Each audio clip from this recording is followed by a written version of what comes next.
Okay. Hey, everybody. Glad you could make it.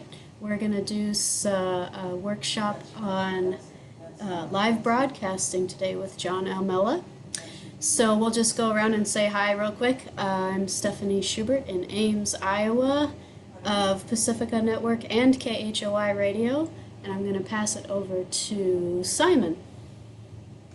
Hi, I'm Simon Fresh. I'm with KMUD in Redway, California, and I'm really curious what John's going to talk about. I've had some conversation with him about this virtual consoles, and which I found totally fascinating. So I'm all ears and eyes.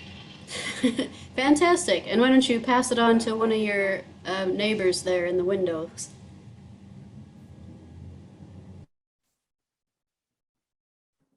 Yeah, so I see Marcus there. Hi, I'm Marcus from KURU in Silver City, New Mexico.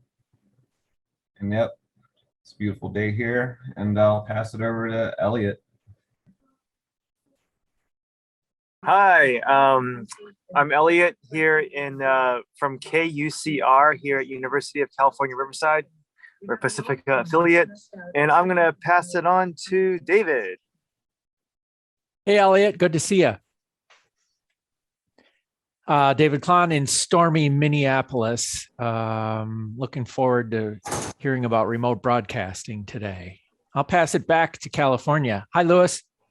Oh, can you hear me? No. Yep, we can hear you. Oh, all right. I'm at UCLA.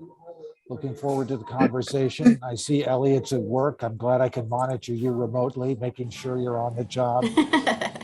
And David, I think we need to talk because our project has gotten stalled out.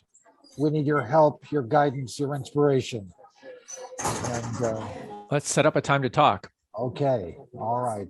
Thank you. Elliot, would you help do that, please? Sure. Okay, good. Let me anybody else, Stephanie, anybody else left to speak? Let's see. Why don't we go over to Davine in Asheville?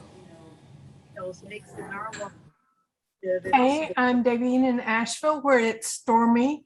We've had a lot of storms lately. We had terrible storms last week. And I had to remind people, because the victims were saying, we didn't know.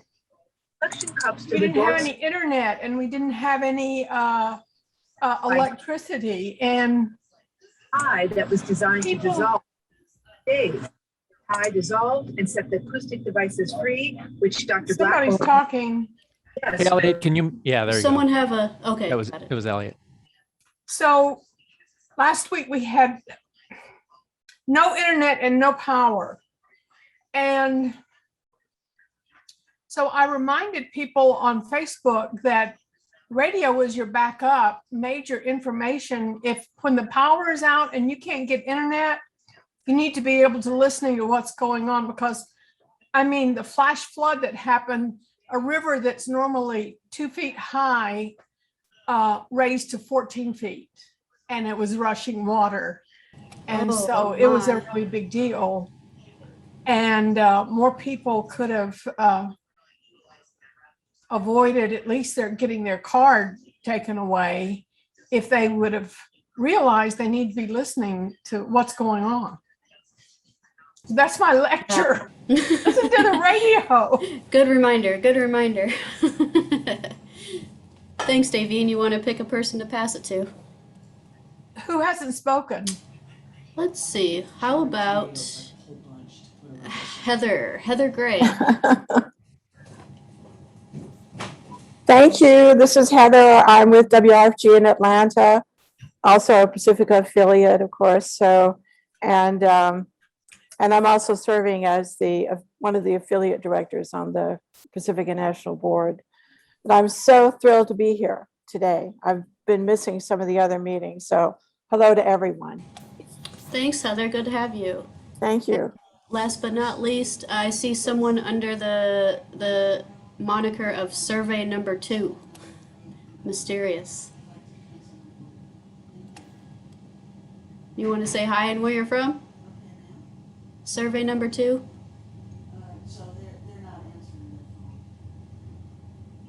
They're going to stay mysterious. Maybe they're out of the room. Okay. I think that's everybody then. I'll hand it over to John Almeleh and we'll go from there. Thanks for presenting today, John.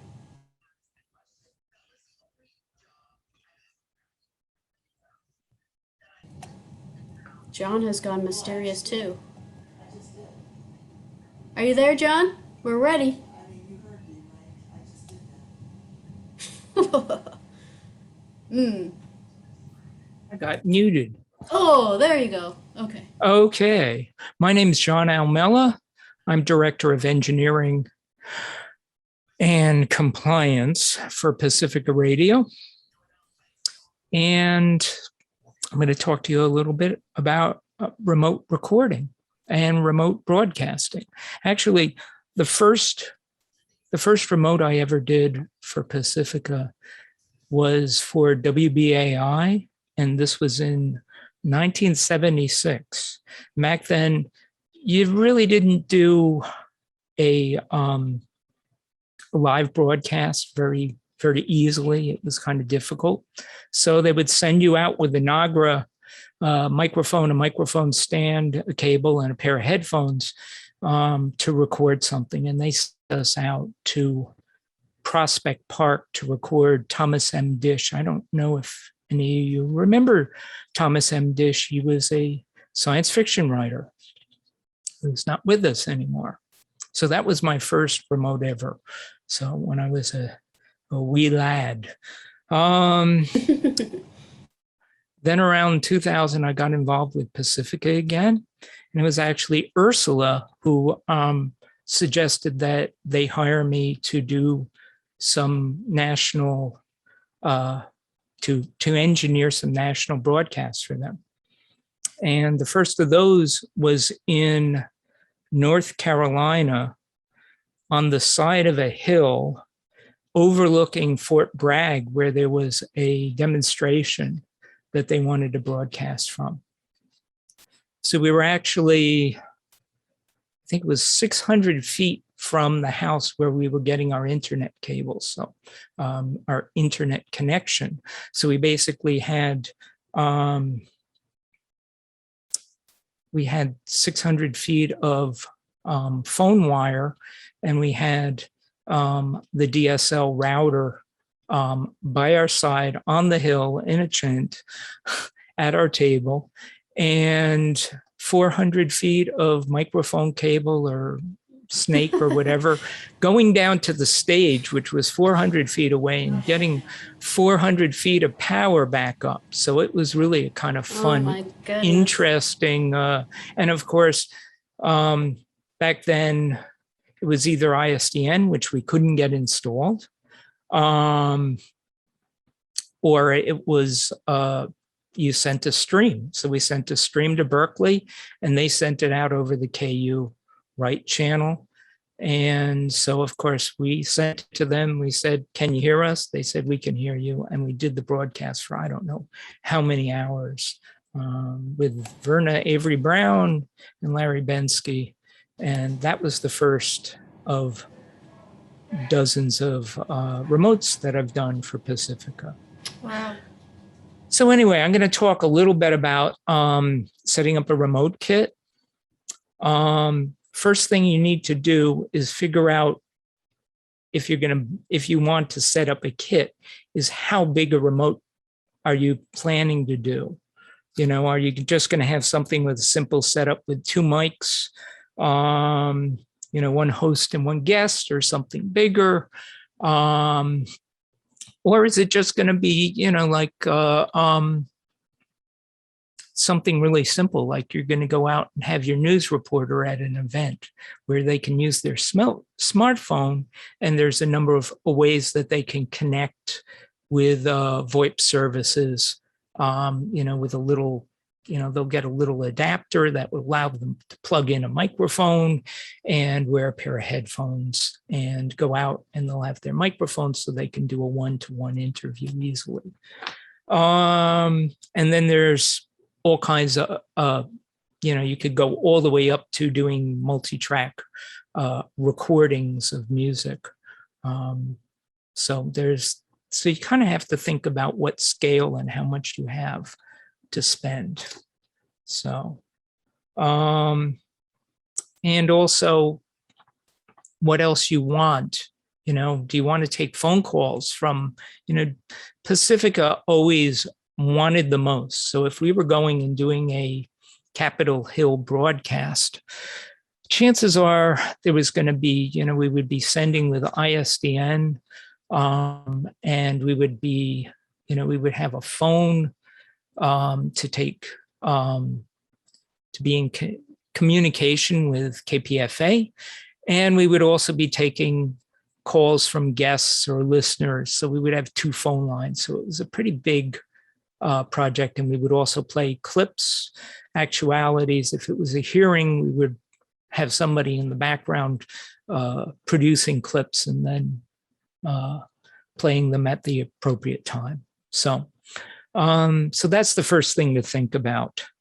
Okay, communication methods. When I started, everybody was using ISDN, which was a pretty good method, but it was expensive. And the data rates, if you were, let's say, out of state, were very expensive. They were probably 50 cents to a dollar a minute. So, and ISDN has gone the way of the dodo. The last time I installed an ISDN was in 2016 at the RNC and the DNC conventions. And I don't even think you could get one installed anymore. So mostly we're going to use internet. My suggestions there are use a wired connection whenever possible.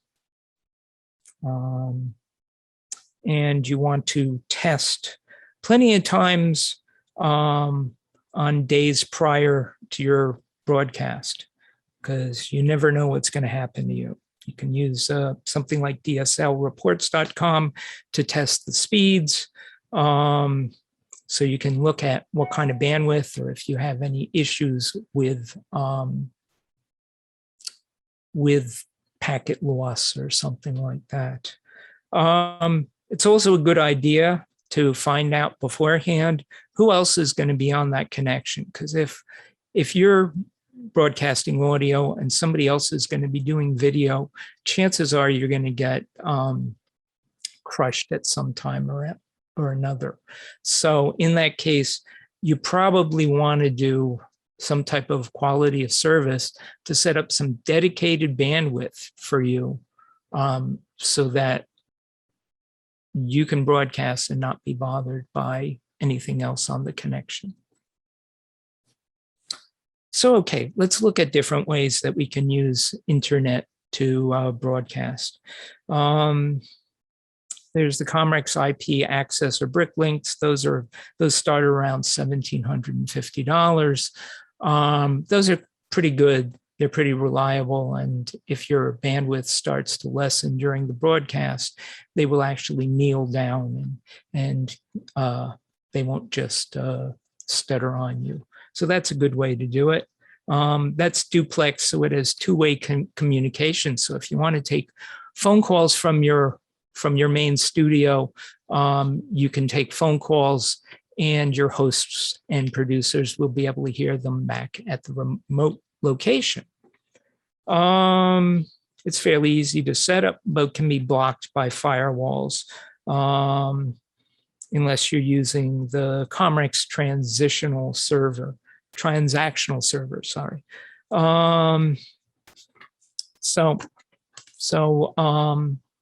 That's one way to send your audio to your main studio. Another way would be, of course, a computer, and you could use something like CleanFeed or some other service that would allow you to do duplex communications.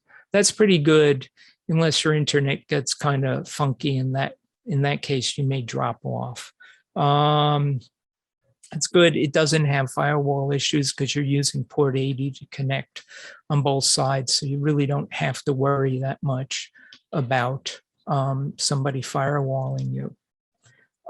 You can also use, if you're going to use a stream, there are a couple of options. You could use like a Barracks in-streamer, which you could program beforehand and bring and basically plug into the internet connection. That's pretty good. That's pretty reliable and has fairly good audio. Again, it can be blocked by a firewall. You'll need to know what port you're sending on so that you can work with the venue to resolve those issues. You can use computer with software such as the free software Butt for streaming. That's pretty good also. Again, could have firewall issues. You have to resolve that, which is why I always suggest people contact the venue at least a week beforehand. Anyway, okay, so let's look at equipment. Mixers, you're going to want a mixer with a certain number of mic preamps. I'm not a big fan of Behringer. I know a lot of people use Behringer, but I've had issues where I lose channels. I've taken my equipment on planes numerous times for Pacifica, and someone had given me a used Mackie mixer, and boy, I'll tell you, that thing, I never had a problem with it. And if you're taking things on planes or you have any worries about things being dropped, the Mackie is a pretty good, they're made like tanks. So anyway, so there's that. Microphones, everybody has their different microphone that they like to use. I use some Beyer 500 ribbon mics. Those are a little bit expensive. If you're just starting out, you don't have a whole lot of budget, I suggest you use the GSL ES58 S mics. They're about $40. You might be able to get them actually cheaper. And they kind of sound like a Shure 58 at like about a third of the price. One of our programmers who does national programming for Pacifica bought himself an RE20 mic, which is a standard broadcast mic, and he didn't like the sound. And I had given him one of these GSL mics, and he actually uses it for his broadcast. And probably some of you take his show. I'm not going to give his name because he probably wouldn't appreciate it, but he does 4 days a week. And he's one of our most popular shows. And I think the reason he likes it is that the 58s have a proximity effect, as does the microphone, the M500 that I'm using right now. And I'll show you what proximity effect is. As I get closer to the microphone, there's more low end coming through. So I think he liked that because he has a great set of vocal cords, and I think he wanted to push the low end. So, okay. Mic stands. These days you can get mic stands. We used to have the old Radio Shack mic stands, which were great, except for the fact that they were really heavy.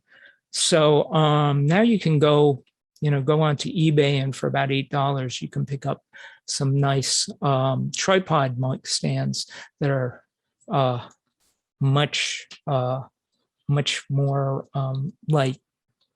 Because I'll tell you, it was not a whole lot of fun when you packed them really well in a case, and then Homeland Security went through your case and took that base for the mic stand, which weighs about 7 or 8 pounds, and just kind of tossed it back into your case, and it would kind of fly around breaking things on its way to wherever you were going. So anyway, okay, what else? Cables, mic cables, electrical cables. I tend to put everything on little hose reels because they can get really messy inside of your case unless people are really good at winding cables. So I like to just kind of wind them up on a some type of a hose reel or electrical reel, and they stay really well and they don't get damaged. What else? An extra laptop or a CD player for connecting to your mixer for playing clips. And it's probably a good idea to have a second engineer there, because then they can line up the clips for you while you're engineering. That usually works pretty well. Interesting story, when we were at the 2016 DNC, which was in Philadelphia, they had placed us close to one of the doors where the delegates were coming in. So they were constantly opening the door. And it was about, in the mid 90s.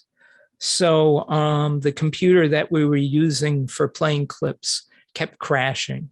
So just something to not to worry about, but to think about, that you really, that heating will kind of give you problems with your broadcasts. Okay. I'm not a big fan of plugging your mixer directly into a laptop if you're using a laptop to send your audio. You can get USB interfaces. You can get a mixer that has a USB interface. It's a good way to go, because those 1/8 inch phone plugs don't last forever, and sometimes they hum like crazy and don't pass audio. Okay, headphones. Headphones, I definitely suggest people use closed versus open design headphones, because the closed provide isolation and you have less chance of echo or feedback coming from your microphones going back, going through the headphones and coming back into the microphone. I found some AKG K52 closed back headphones for about $29. So that's probably a good option. Microphones and headphones tend to disappear, so you may not want to spend a whole lot of money on it unless you can keep your eyes on them during the whole remote. Headphone amps are always good if you're going to have a lot of people listening. In Pacifica, when we did our conventions, we would have at least 10 people plugged in and listening at our table. So I had Behringer, which kept losing channels over the years, but it started with like 16 channels. So we had plenty to plug into.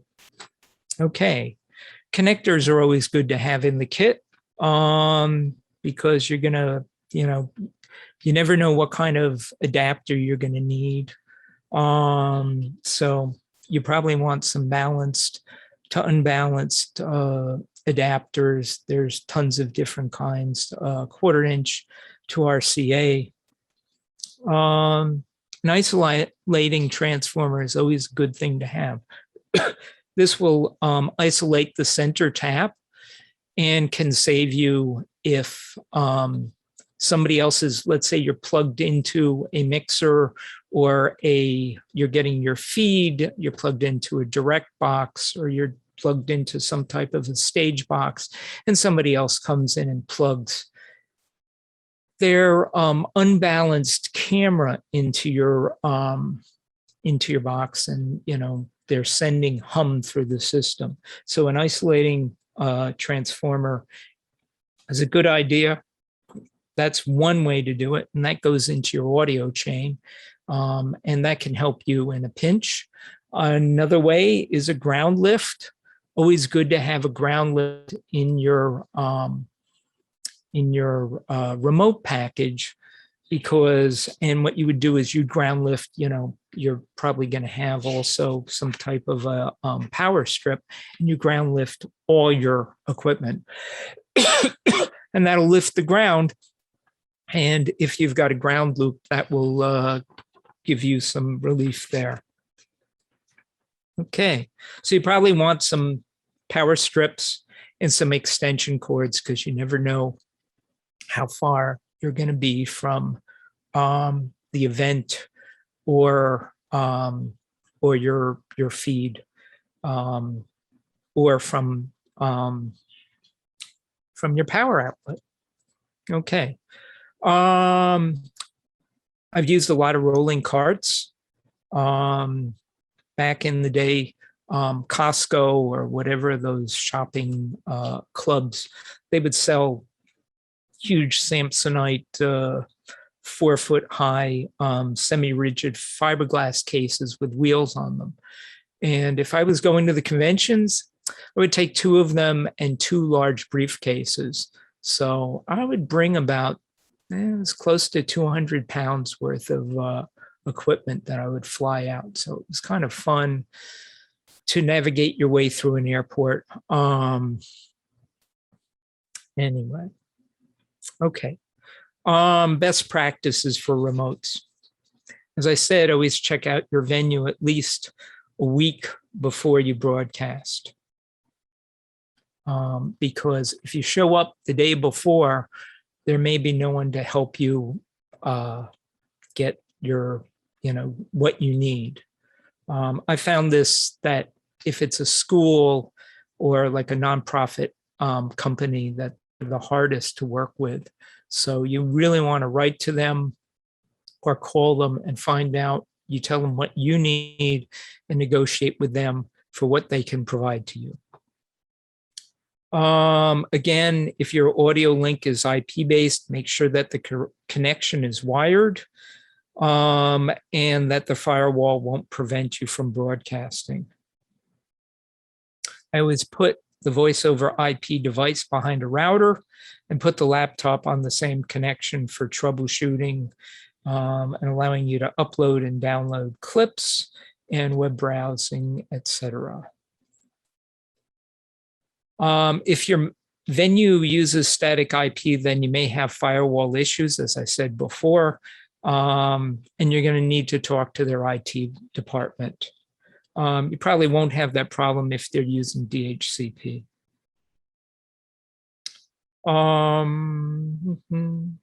If you're using like a Comrex IP device to do your broadcast, you want to open port 9000. That's the default port. So you want to open that send and receive. And I would have the entity open both TCP and UDP so you don't have any problems. Okay, what else? What else best practices? One that I find happens a lot is that people tend to hang the headphones when they leave the broadcast on the mic stand, which will, if you bring up that mic, you'll have feedback issues. So I always put it on the back of the chair that is behind the microphone, not on the mic stand. Let's see. Make sure that you're set up with plenty of time before your talent arrives, so that when they sit down, you can test with them immediately. Tape down your audio and electrical wires. Use gaffer's tape, not duct tape if possible. A carpet runner is a good alternative for feed wires, although they can be heavy. Okay, now expletives. A lot of political remotes, you may have problems. When we did I guess it was about 10 years ago, we did the Winter Soldier second broadcast. What we did was we put a note on the lectern that said something like, this event is being broadcast, talk carefully into the microphones, and please do not curse. If you have one, definitely use a profanity delay if you have one at the studio, in case there are any expletives, because you don't want them going out over there. Excuse me. Remember to bring pop filters. And also, another thing, since we're in this time of COVID, the first of these workshops that Stephanie and Ursula has been doing, the first one that I went to was about COVID. And the general manager, who was also a infectious disease doctor, suggested bringing clean socks to and putting them over the pop filter on the microphone. So that your guests, if you're going to have a number of guests, you need a microphone per, so that they're not possibly passing on COVID to the next person. So, okay, what else? Repack your remote kit as soon as possible after the remote. Check to see if anything stopped working, and repair or replace any equipment if necessary before the next remote. Any questions?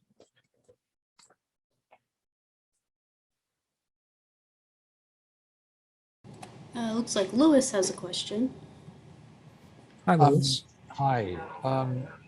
I just wanted to say thank you. I agree with everything you said, except being well familiar with a whole variety of mixers. Mm-hmm. The Behringer quality has gone up. Mackie quality has gone down. Greg Mackie sold the company. So they're also being made in China. Oh dear. Now, Chinese doesn't mean good or bad necessarily, because whoever contracts with them can dial in the quality level that they want to get. So Behringer has dialed it up, and so I think Behringer is a company that has some ethical issues, because they're stealing designs and cloning designs and all that kind of stuff. But the equipment will work. Another thing that I found good results with is Zoom, the company Zoom, not the video virtual meeting service. The Japanese audio company Zoom makes good equipment, and including the remote mixers, which have all the interfaces that you'll need to do anything that you want to do. So we've acquired a couple of them, and I think they're pretty good. That's good to know. Yeah. So you see, I haven't had to buy, since I own the equipment myself and I don't lend it out, I haven't had to buy anything in a while. So it's good to know that Behringer is actually up their game. It's too bad about Mackie, but you know. Yeah, their X32 mixer is now the standard of the small performance venue industry. Cool. That's great to know. Thank you. I see there's a question in the chat from Donnie at KSOW. He says, we would like to stream from a local brewery to our studio for broadcast. Software, Winamp, VLC, have worked with, but we use Zara in the studio. Picks up any reliable URL, doesn't always reboot the URL if stream drops. Can we stream through a Wi-Fi connection? You can, but you never know if the stream's going to drop. That's why I always try to get a wired connection, because over time, chances are Wi-Fi can be a problem. The other problem is that you don't know how many people are going to be using the Wi-Fi at that event. So you really kind of want to get above everybody else, so that if they're, excuse me, if they're maxing out, you want to get something so you can still get through cleanly. Well, thanks, John. Sure. Anyone else have a question or comment?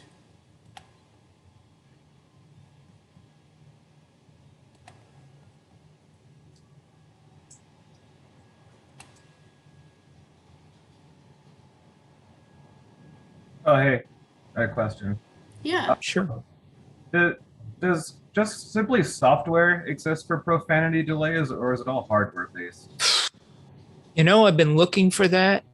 Um, I've been looking for some type of software delay, and the problem is that there's one out there for Windows, and it's really expensive. Um, you can build something that will kind of work if you're using Audio Hijack on the Mac. They have a rewind feature which allows you to offset by, let's say, if you wanted like 30 seconds. So you could start that before the broadcast and you could switch it in and out. You can probably build that in. It's not going to be like a Eventide. I wish Waves or somebody would build a plugin, because it wouldn't be that hard to do, so that you can, that would build up the delay, and that you could start from zero, build up the delay, and then build it back down at the end. Because if not, you're gonna lose 30 seconds. So you'll have to play something like a song, The Sound of the Sea, for 30 seconds and then switch it in, and then on the way back, do the same thing and switch it out, and you'll actually gain 30 seconds. Actually, I think I got that backwards, but anyway, I wish, if I find something, I'll send it out to the affiliates, but I've been looking and I have not found anything that's reasonably priced that's like a VST or some type of plugin or a standalone device that would allow you to have a nice profanity delay. It's really too bad. If any of you guys want to build something,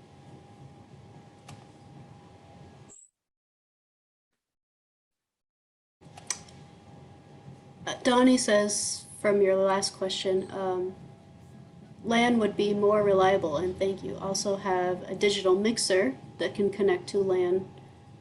Will it be visible to internet or just on the local network? A good reference for network issues. You mean that you can plug it directly into an internet connection, or that it maybe you know what? I don't know. I would have to look at the device itself. Chances are it wouldn't go directly to the internet, unless you can set up. You would have to set up a gateway and subnet mask. And if you can do that, maybe it is set up to broadcast directly over the internet. But certain things like buffers might be problematic. And if it's got a streaming component, if he wants to send me an email, sirius@pacifica.org, I would be happy to look into it for him. Here's a question, if you don't mind. Sure. So we have a number of hotspots that we purchased for the purpose of doing remotes where there was no wired connection available. As it turned out, there hasn't been much need to use them necessarily for that, although we have. I think, and I don't have any experience using, say, the Comrex app for the iPhone. I think smaller is better when you're doing remote broadcasting. So getting things to a scale which is just very easily portable. You're talking about moving large cases around to Yep. so on. I think if we can put together a recommendation as to how to use apps on an iPhone and how to do this stuff quickly and easily, it would, I think, expand the possibilities for some very interesting live news coverage that isn't easy to do otherwise. Yep. So I'm wondering if you have any experience with that. I know that Comrex makes an app for the iPhone, and I downloaded it, Yep. but I don't know how I haven't actually used it. So do you have any experience with using Actually, iPhones? yes. We have a number of broadcasters around the network that use, assuming you have the Comrex device at your studio. We do. Yeah. There's some software called Lucy Live, and there's different flavors, starting at about $20 for the light version, which uses, I think, G.713 or 712, which is an old telco protocol, but for voice sounds reasonably good, much better than a phone call anyway. That's pretty good. That's one option. Another option is using a service like CleanFeed. When we did the convention cycle, the Pacifica National broadcast for the convention cycle, we had all of our hosts, and I think we had 4 of them a night. Each were on their own either phone or computer using CleanFeed, and that runs in a browser. So you can do it on iPhone. It'll tell you Safari is not really supported, but you can test. It works fine for me. Works on the Mac with Firefox, which also isn't supported. You can use Chrome, which I guess you could put on an iPhone, or you could put on your Mac or on your PC. That's what they support. And it would be, you could use it as a bridge between the remote location and the studio location. So that could work well if your internet is reliable. If it's not reliable, it can drop. So you have to kind of test it. But it's a free service. It's cleanfeed.net. So you can set up an account and try it. And one of the things you're going to want to do is you have to set up a mix minus on both sides, so that you're not sending what the other side is sending you. You do not want to send that back, because if you send it back, you'll get either an echo or you'll just get a slap back delay, and that's really impossible to work with. So you want to set it up so that that you're sending from a separate bus than your program bus, so that you can send that device will only go to program and will not go to, let's say, your auxiliary bus at the studio. If you're doing it on a cell phone and you're wearing a pair of headphones and you're using a microphone, you'll be isolated, so you shouldn't have an echo problem. If there's a little bit of echo, have the person turn down their headphones. Good advice. Thanks. Sure. Simon wrote in the chat that the Comrex app is Field Tap. Cool. Cool. Yeah, I haven't.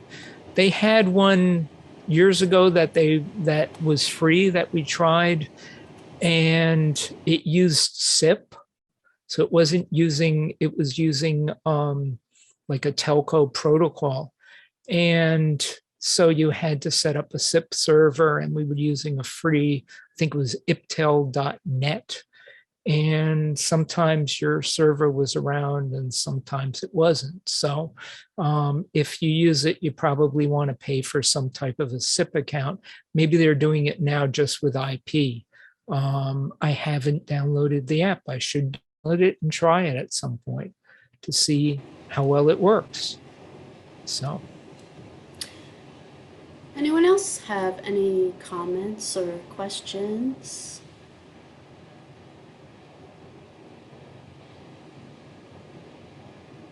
If you're interested in using CleanFeed, I did write a manual for using CleanFeed a number of months ago. I think I sent it on to the affiliates, but if you're interested, let me know. I'll send it on to you again. Fantastic. Okay, I think we're all good here. Well, Okay. thank you, John, for a wealth of information. That was wonderful. Sure. And if you have any questions, you feel free to write me and I'll send you something back. Okay. Stephanie, this is Heather. I just want to thank John too. Oh, Oh. thank you, Heather. I've known him for years, right? Oh, yeah. Thank you, Oh, John. yeah. Thank you. Wealth of information. Yes, thank you, John. This was great.